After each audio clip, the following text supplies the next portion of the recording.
If you're moving to Emerald Isle and think you need to buy a single-family home, this belief could end up being a million-dollar mistake. I'm Dennis Richkovsky, and I help people moving to Emerald Isle understand what they're buying into before they buy it. And if you're serious about making a move here, my contact information is below, and I personally respond to every call, text, and email. Today we're comparing condos and single-family homes in Emerald Isle. Not emotionally, but practically. Cost, lifestyle, maintenance, long-term strategy. And if you stay until the end, I'll show you how to get a copy of my book, Live Where You Vacation, which goes even deeper into what it's really like to live full-time on a barrier island. Let's dive in. Most people who come here looking to buy start with single-family homes. That's normal. It's what they've owned before. A driveway, a yard, space between you and the neighbors, maybe a pool. That feels like home. But then the numbers show up.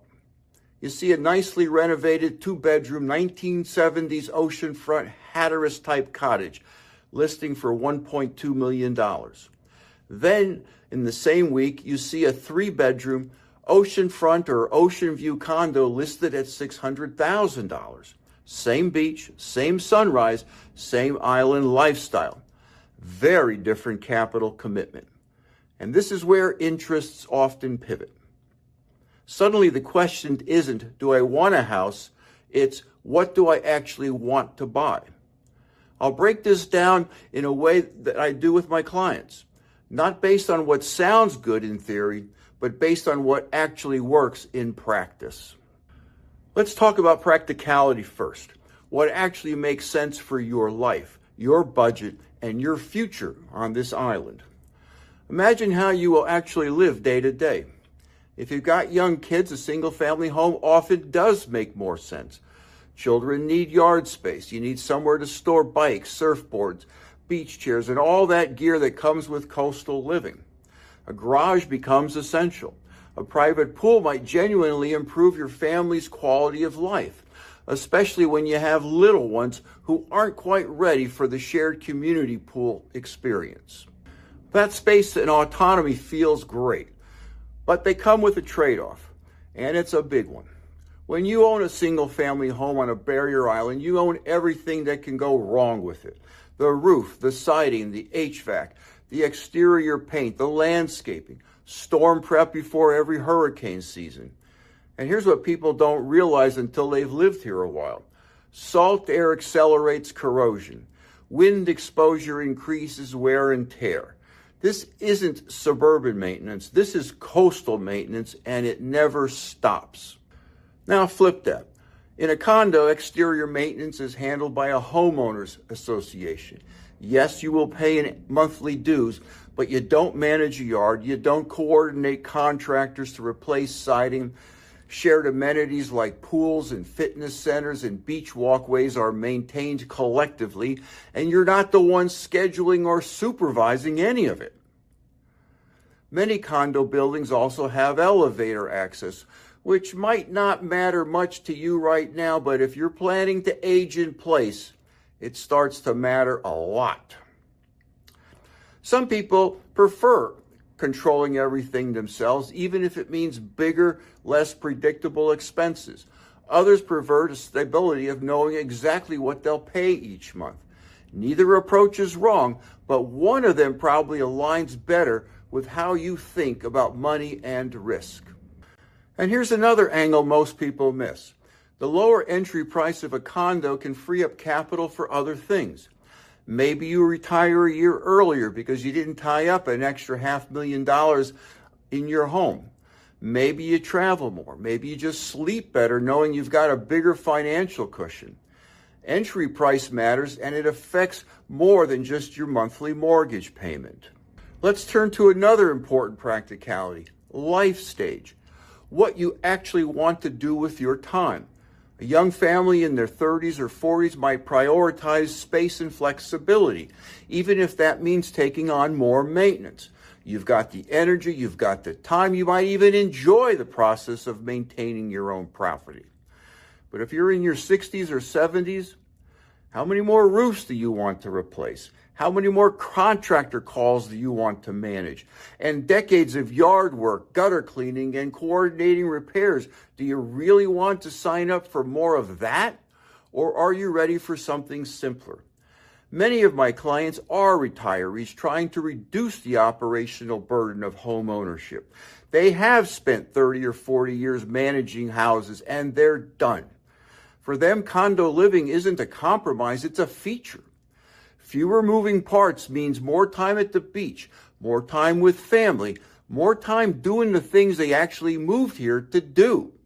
Here's a strategic angle almost nobody talks about, and it's something I recommend to more buyers than you'd think. Use a condo as an entry strategy, not necessarily your final destination. A couple of years ago, I worked with a youngish couple moving from Chicago. Recently married, they weren't sure what their lives would look like here. We discussed proximity to mainland towns versus easy beach access, where they wanted to live when they decided to have children. Instead of committing a large portion of their assets to a single family home based on assumptions, I recommended they buy a condo first.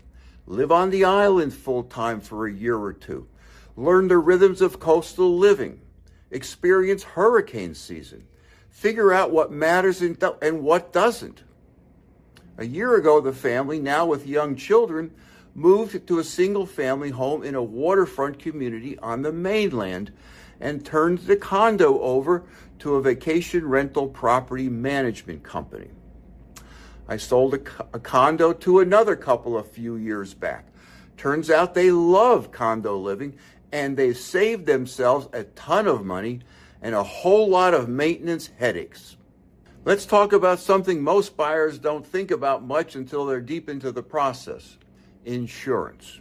For a single-family home, I recommend carrying full structure coverage. That includes homeowners, wind insurance, and flood insurance. If a hurricane damages your home, you're dealing with your insurance company, your deductible, and the entire claims process on your own. With a condo, the Homeowners Association's master policy covers the exterior structure. You insure the interior, your walls, floors, cabinets, and personal property. The risk isn't eliminated, but it's shared and structurally different. For buyers on fixed incomes, that predictability can be worth much more than control. There's no universal right answer here, but there is a right answer for you. And it depends on how you think about risk, control, and financial predictability. And now for my dentist fit test. When you find yourself shifting from a $1.2 million single-family home to a $600,000 or $700,000 condo, please do not look at it as a downgrade. On a barrier island in Emerald Isle, are you kidding me? Instead, ask yourself what you're truly trying to buy. Are you primarily seeking privacy, or are you seeking proximity to the beach? Are you focused on owning land, or are you focused on accessing a coastal lifestyle? Are you motivated by control, or are you motivated by simplicity? Those answers will reveal more than any listing description ever could. And once you're honest with yourself about what you actually value, the decision becomes a lot easier and a lot clearer. If you found this helpful and you are interested in buying or living on the Crystal Coast or anywhere else on the Outer Banks, I have an excellent resource for you. Text the word FREE to 919-308-2292 and I'll send you my book, Live Where You Vacation. It's a deep dive into living on the Outer Banks of North Carolina with a special focus on the Crystal Coast, Bogue Banks, and Emerald Isle. When you subscribe to this channel, you are joining a small but growing group of people who value clarity over hype and who help shape what I cover next. Thanks for watching, and I'll see you in the next video.